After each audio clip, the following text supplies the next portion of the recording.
Hey everyone, it's Ericka Sallee of True Synergy and welcome back to my channel. True Synergy is a personal coaching and professional development company where I help women and organizations to figure out the barriers that stand in the way of their success. And I love to be able to share conversations like what we're going to talk about today because it is just one step to help you not just through this brand new year, but on your transformation journey overall. And so today's topic is topic number 3 in the 10 best ideas to jumpstart you to your brand new year. Now, I know that the new year is just upon us, but this is the time to be thinking about, well, how do I want to go throughout the rest of this year and what can I use as tools to help me get there? And so that's why I'm having these conversations. If you've missed the others, then all of the links are provided in the description of this video so that you can go back, you can grab those nuggets. And the beauty of this conversation is that they don't have to happen in a particular order. I just encourage you to be sure to catalog all 10 of these so that you can use them later to help you on your new year journey and the new you journey as well. So today's topic is to be willing to disrupt your comfort zone. Let me say that again. Be willing to disrupt your comfort zone. Now, I know that's an ouch kind of moment because we know how it is to be comfortable. We know how it is to be snug and to feel like, oh my gosh, this is a good place. It feels good. It's been good to me. I've been here for a while, and so I'm not going to move. But can I just tell you that in order for you to jumpstart your brand new year, to jumpstart that new that is in store for you, sometimes it means moving outside of the familiar. Moving outside of what we know, what we've known, what we've thought, what we've always thought, what we've done, all of those things. And so here's what I want you to think about. Let's say that you are having a day where you're just binge watching Netflix or Hulu or something else on some other streaming channel. And you've been laying on the couch all day and you're just like, oh my gosh, it feels so good. I'm wrapped up in my snug blanket. I'm good. My phone is either close to me or away from me, depending on how disconnected you want to be. But you're just laying there and you're just feeling like, oh gosh, this is so comfortable. But let's say, for instance, you start to get those pangs in your belly that's telling you, oh, I'm a little hungry. And you lay there because you're like, oh my gosh, I don't want to unwrap myself. This blanket feels so good. This couch feels so good. The bed feels so good. Oh my gosh, this is a good part of the movie. And I just don't want to step away because I'm too comfortable. But yet you've still got these grumblings in your belly. And you're like, oh my gosh, I've been laying here for hours. I haven't eaten and I need to get up. And it's getting to the point where it feels like that pain is just going to bust right through your belly. And you know that in order for that pain to go away, in order for you to soothe that feeling of hunger, that you need to unwrap yourself out of that blanket, you need to get up from that couch, and you need to move into the kitchen to get some food, some nourishment to feed that hunger. This topic is sort of like that, right? Like sometimes we have to disrupt that comfort zone because if you lay there and you continue to allow that pain to ripple through your belly telling you that you're hungry, what can happen is that pain can eventually then go to your head. I don't know about you, but I know for sure, this is something that happens to me often and also happens to my daughter. We talk about this all the time, that if you wait too long to eat, then you do not just start to get that hungry, achy feeling in your belly, but you also start to get headaches, right? And so it's not just one area that you feel when you know, oh my gosh, I've got to move out of this comfort space because if I don't, it's not just going to be my stomach that's going to start hurting, my head's going to start hurting, and then it's going to be so far out of the gate that I'm going to have to try to hurry up and combat all the things that I'm feeling because I've been sitting and laying in the comfort zone far too long. So my question to you, is that you? When you think about what this new year can mean for you, when you think about moving into the new and knowing that there is something new on the horizon for you, but you've been in this place of being comfortable, You're in a place that is familiar perhaps, but perhaps not the best place for you to be. Is that you? And so in order for you to embrace what this new year can be for you, then you and I have to think about where are the places that I've been too comfortable.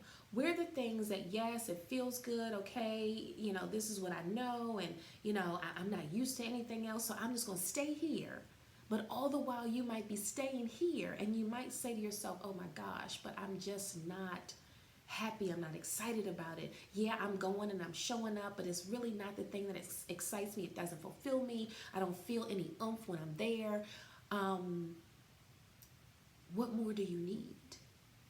What more do you need to say, oh, maybe it's time for me to step away from the familiar? And I get it. Stepping away from the familiar is a little frightening, because if you think about what you're comfortable in and you think about what you know and you say to yourself, but you mean there's something else and you don't know what that is? So you start to think to yourself, oh, that's a little scary to think about something unfamiliar, and you're asking me to move off of the couch to go somewhere else, but I don't know what that somewhere else looks like. I don't know who those people are in that somewhere else. I don't even know what to say in that somewhere else. Yeah. No, there's one of two things that can happen.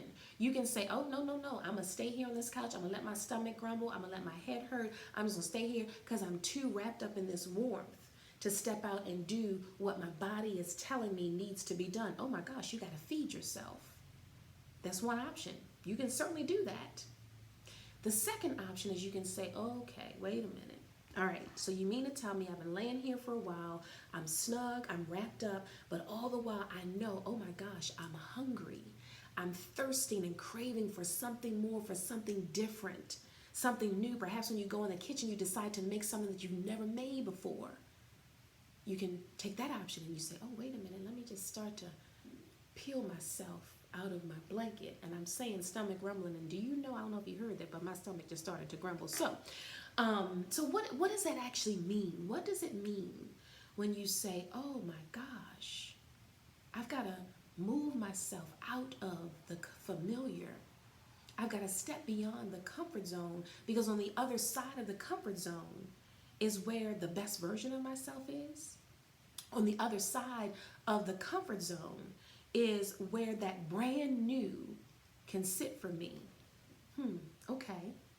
So here are some areas where that comfort zone might have to be shifted. So when you think about some specific ways that we get stuck in our comfort zone, I want to share a few of them with you, because these might be the things that you say to yourself, okay, yep, that's me. Okay, yep, that's me. I can identify with that. Oh, yep, she's talking to me.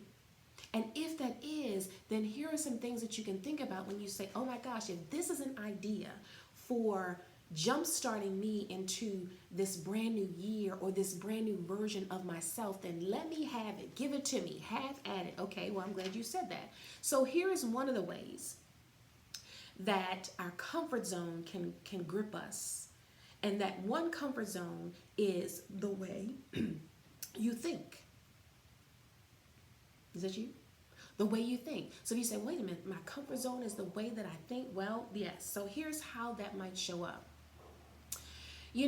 Many of our thoughts and our ideas and the way we view the world are shaped from a number of different ways. Our experiences, our family history, the way that we're taught as we are growing up really shapes our foundation. It shapes the way that we think about how not just we are, but how we show up in the world.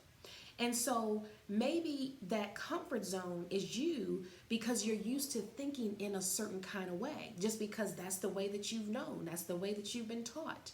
I used to tell this story a lot years ago, but I remember when my ex-husband and I first moved into our first apartment, and he was cooking breakfast.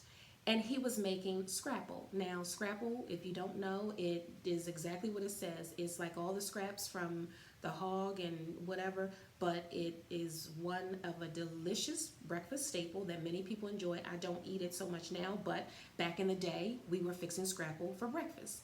And so he sliced the scrapple, and I just remember him spraying the pan, putting oil in the pan, and he went to put the scrapple in the pan. And I was like, no, no, no, no. You can't put that in the pan just yet. You got to put some flour on it. And he's like, you don't need flour to cook scrapple. I'm like, yeah, you do. And we went back and forth. He's like, no, you don't. I'm like, yeah, you do. And I'm thinking to myself, you're getting ready to mess that up.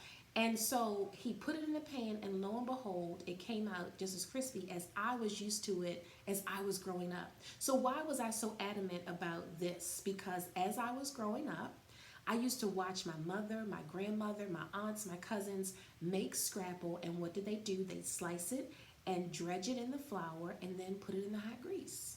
And so when I saw him doing that, I'm like, you're missing a step. You're getting ready to do it wrong.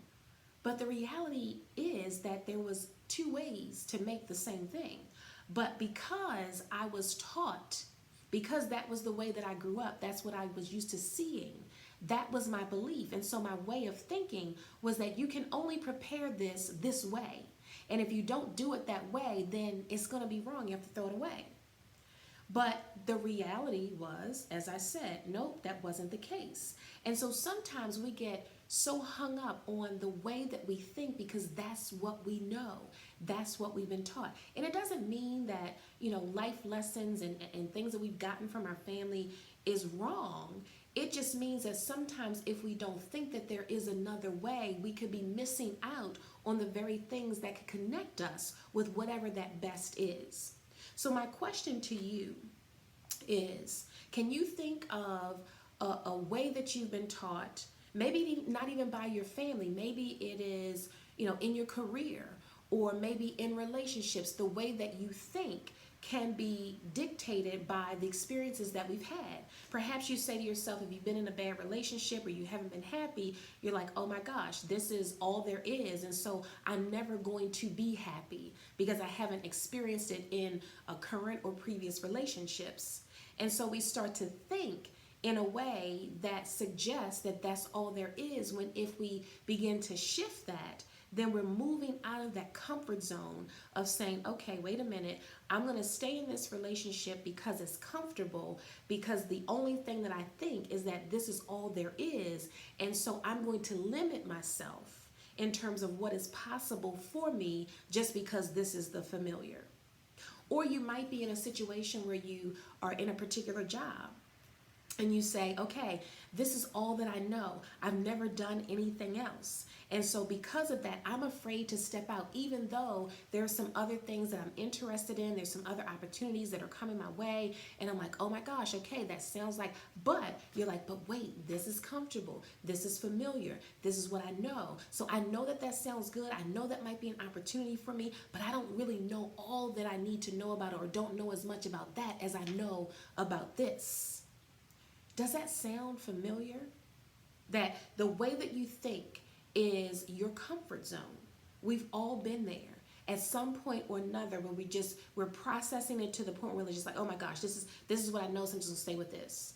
And so what I'm saying to you is that, well, how do you begin to say, all right, I know that this is the comfort zone, but I need to disrupt this a little bit and try to figure out if I need to stay in this comfort zone, stay on the couch, wrapped up in your blanket, or if I need to start peeling back that blanket and I need to get up and I need to begin to walk toward that kitchen, and I need to begin to create something new for myself in that kitchen. Now, the kitchen is the metaphor. You put it in the context that makes sense for you.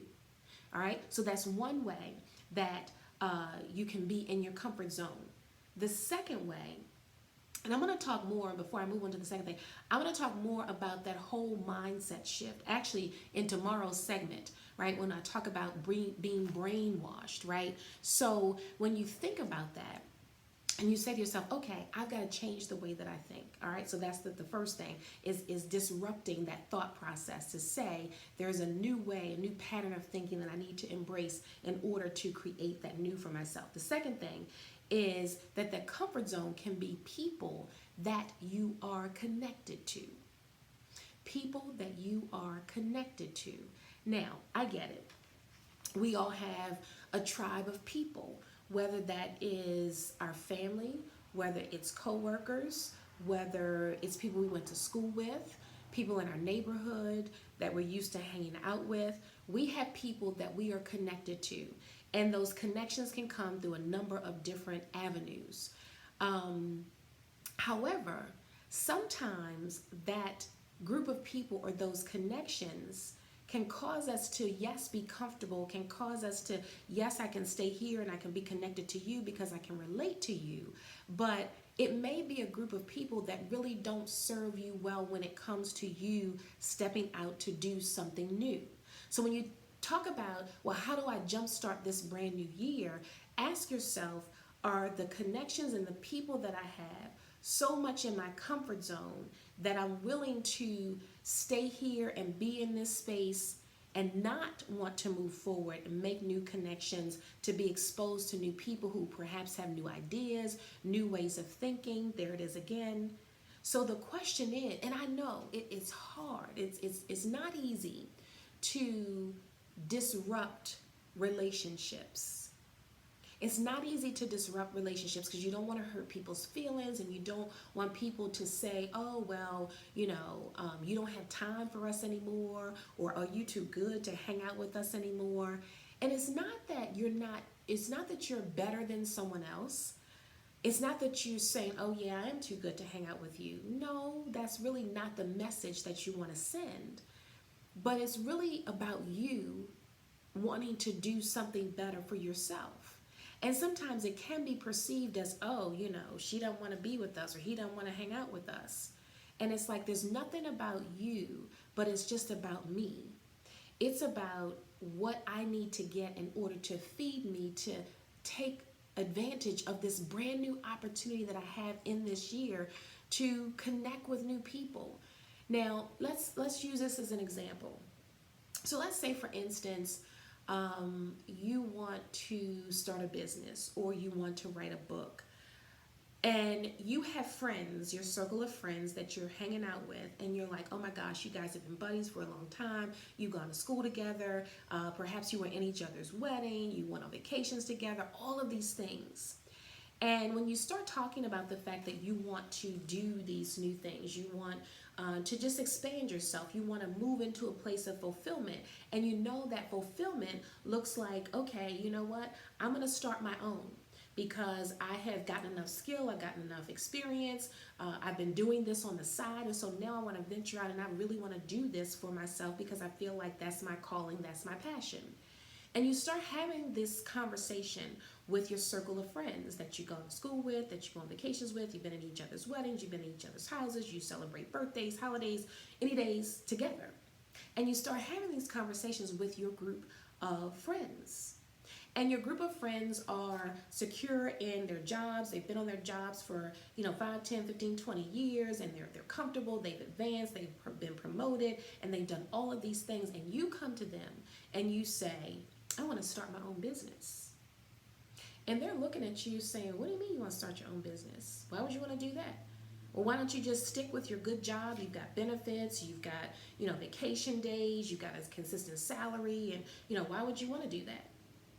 And you find yourself in this conversation of trying to explain it, but the more you explain it, the more you have a certain level of energy that doesn't match where you need to be encouraged to step out and do what you feel passionate about. And so that's the comfort zone. You've been comfortable with this group of people. Why? Because you've been on vacations together. You've been to each other's houses. You've been in each other's weddings. You've been celebrating birthdays, holidays, any days with this group of friends. And you decide, oh my gosh, I need to move into a mindset and into a community that is going to nurture this idea that I have. I know it sounds crazy. I know that it doesn't seem like it makes sense to move away from the familiar and what's comfortable because I want to start something new, something that perhaps can be unpredictable, that I know might take me a while to build up the business so that I can make a decent salary and I can be able to pay for health benefits for myself. And of course, if you want to expand it in such a way, and healthcare benefits for a staff that perhaps you may build. Yes, I know that's unfamiliar. I know that takes me out of my comfort zone because I've got this group of friends over here who are so used to me being there, and we're hanging out and we're doing all this cool stuff. But the moment I start thinking about something that's different than what we are comfortable with, it starts to cause a little bit of a different dynamic.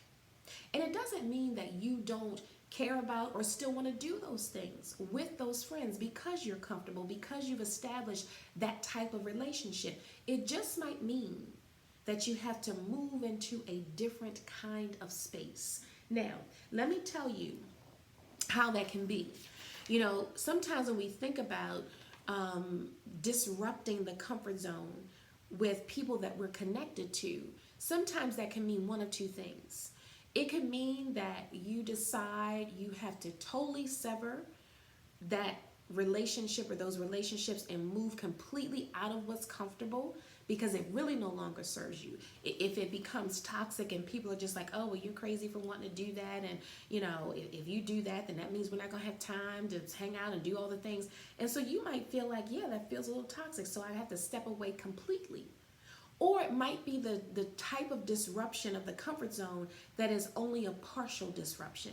You might say to yourself, hey, listen, I know we were scheduled to go to this place at this time, but I've got to do this because it's one step closer. I've got to meet, with some partners who are willing to help me invest in the business idea that I have. So I've got to take that meeting.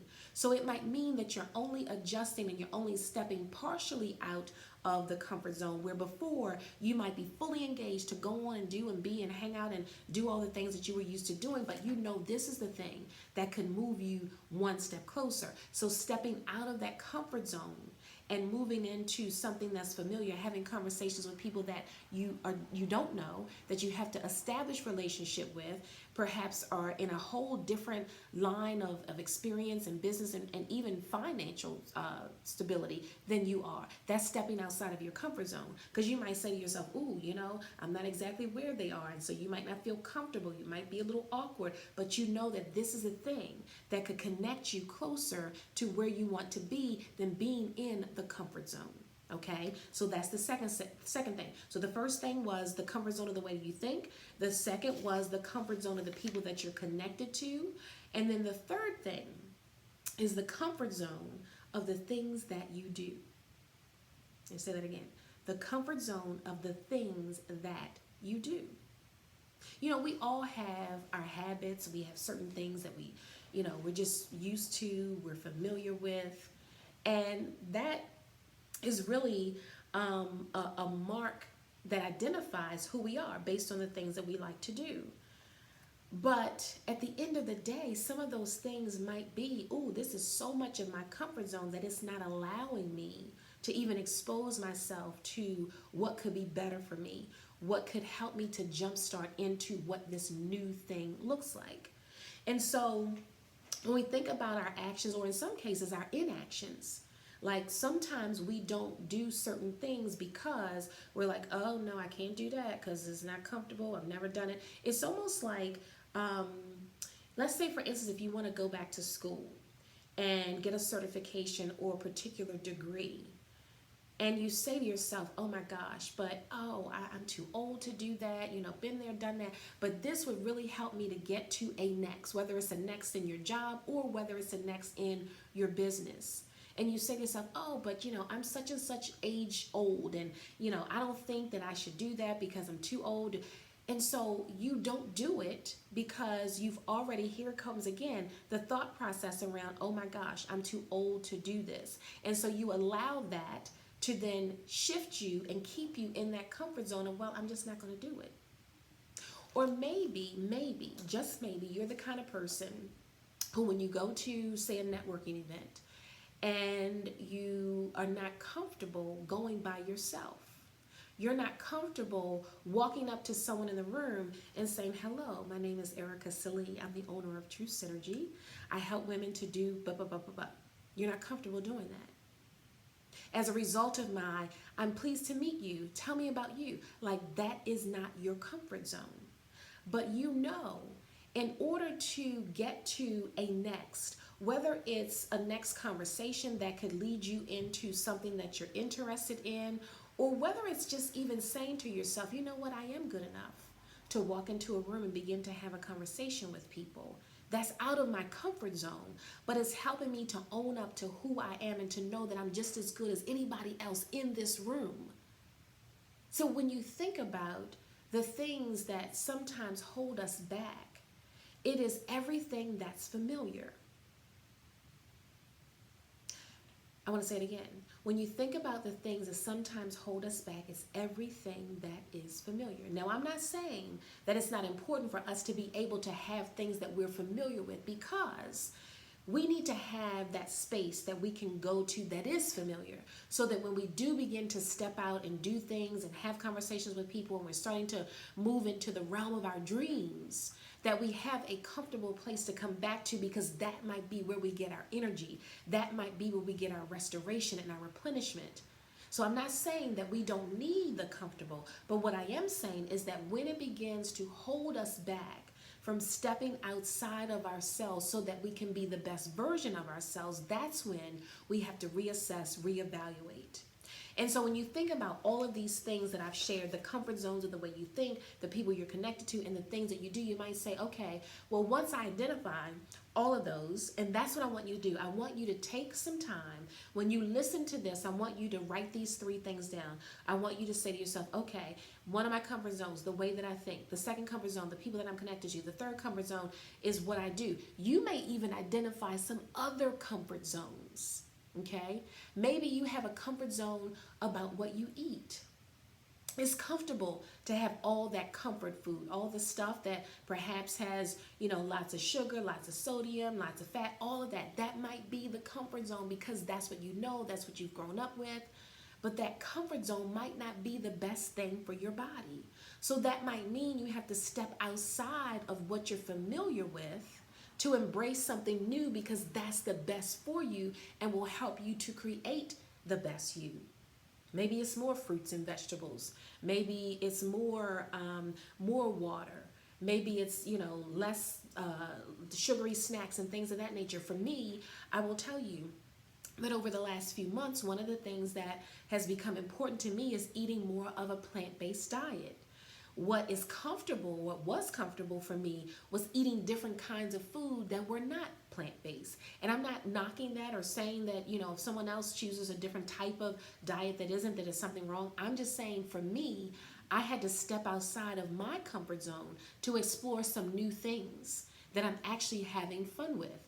And it might not be popular. Some people may not understand it, and other people may not do it, and it's fine.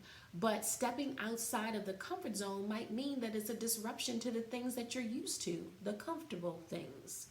But if you don't, then what are you limiting? So I want you to think about these 3 things that I've told you about, the 3 comfort zones that I've identified, and any that you identify on your own, and say to yourself, okay, if this is my comfort zone, then how can I step outside of the comfort zone to do the next best thing that is going to move me away from the familiar? Notice I didn't say like all the things, because sometimes we think about how to make transition and change, and we get overwhelmed because there's so much to think about. But I'm asking you to think about one thing that you can step outside of. So let's say, for instance, if you have jotted these 3 things down, the way you think, the people you're connected to, and the things that you do, and you say, okay, those are my comfort zones, then your question you might say to yourself, okay, well, what's one thing that I can do to move me away from this comfort zone if it means it's going to expose me to something better, something new, something different? So you might just say, okay, I'm going to take the fact that, okay, the way that I think, yeah, that's my comfort zone, because I get wrapped up in my own thoughts, and, this is the way that I've always done it. This is the way I've been taught, so there's no other way. You might say to yourself, well, what's one thing that I apply that to, and how can I shift that? So let's say, for instance, if you say, the way I think is that I just can't save money, because I've tried to do it before, it doesn't work, don't seem to, see at the end of the year, or the end of the month, or whatever time frame you are putting on the savings, that you don't get to where you want to be. So let's say if that's you, you might say, okay, I know that's the way that I've been thinking, because that's the experience that I've had, but if I say to myself, you know what if I could just save $5 by the end of this month? That's a small shift in the way that you think. And it's also a small shift in the actions that you take to support that. Because you might say, oh, wait, I can put $5 in my savings account. I can do that. So I want you to not just hear this and write these 3 comfort zone ideas down, but I want you to take them and say, how can I take one step to step outside of this particular comfort zone and do it with intention. Right? And here's the other thing I want to share with you. You might say, well, what's the benefit? Like, why would I want to step out of the comfort zone? Why would I want to, use that to move from the familiar to the unfamiliar? Here's how you can answer that question. And we're going to wrap up for the conversation for this key idea. You can say to yourself, what's the risk and the reward? If I stay in this comfort zone, is it really serving me to the very, very best? And answer the question honestly with yourself. If I stay here in this comfort zone, what is it going to buy me? If I stay here in this relationship, and yes, it's comfortable, yes, it's familiar, but there's no commitment. There's no sign of true availability. Am I going to stay here because, okay, this is someone I can be connected to, someone I can talk to, but there's still something that's missing? Am I going to stay there, or am I going to step outside the comfort zone and say, you know what? I'm not going to limit myself. I'm not going to allow myself and my happiness and my joy and what I deserve to be dumbed down because, oh, this is comfortable, though it's not completely fulfilling. There's been no commitment. It's just a, here and there and maybe sometimes on Sundays, but really no commitment. So you have to ask yourself, is the reward of that better than me finding complete fulfillment and happiness and thus risking what that best version for me looks like in terms of companionship? So when you ask yourself, well, why should I stay in the comfort zone or should I move? That's what you have to ask yourself. If you're more comfortable staying in a job that is not fulfilling to you, but yet you complain and you're not happy and you're just like, oh my gosh, when you get up in the morning, just like, oh, even though you're grateful, you know that perhaps there may be something else. Those are the questions to ask when you say, okay, is it the comfort zone or is it stepping outside of the zone? And when you step outside of the zone, it's just one step at a time. It's not a giant leap, or for some people it might be, but just think about it from that perspective, and that helps you to put it in context. Because yes, in order for you to move to your next best version and take advantage of this brand new year, brand new opportunity that we have, it may require you to do some different things, which is outside of the comfort that you are familiar with, that you're used to, and that what you know, okay? So consider that. So that's what I want you to do. I want you to take those 3 things that I shared. I want you to say, okay, this is me. I want you to identify some others, and I want you to give yourself an opportunity to say, what's the one thing that I can do to move me slightly away from this comfort zone, if that's going to move me to my next best, okay? So we're going to continue on the conversation. Tomorrow, you don't want to miss the 4th best idea to jumpstart your brand new year, and that is to be willing to be brainwashed. I know you might be saying, oh, it sounds a little spooky, sounds a little weird, but I guarantee you don't want to miss, because I want you to put the brainwashing in context, because I think that's going to be an important key for you to keep moving forward through this journey. So join me tomorrow for that conversation. And of course, if there's something that you're saying to yourself, well, you know what, this is my personal space, I need to figure out how all of this applies to me, what I can do with this, and how I can use all of these things in my situation for the next year, your next, then I want you to feel free to reach out to me at O.T.H.E.R. There is a link at the top of the page where you can send me a contact. We can have a 30 to 45 minute discovery session where we get to talk about what's happening in your space and how I can support you to move along your transformation journey. So I cannot wait to see you again real soon. Until I do, take care and be well.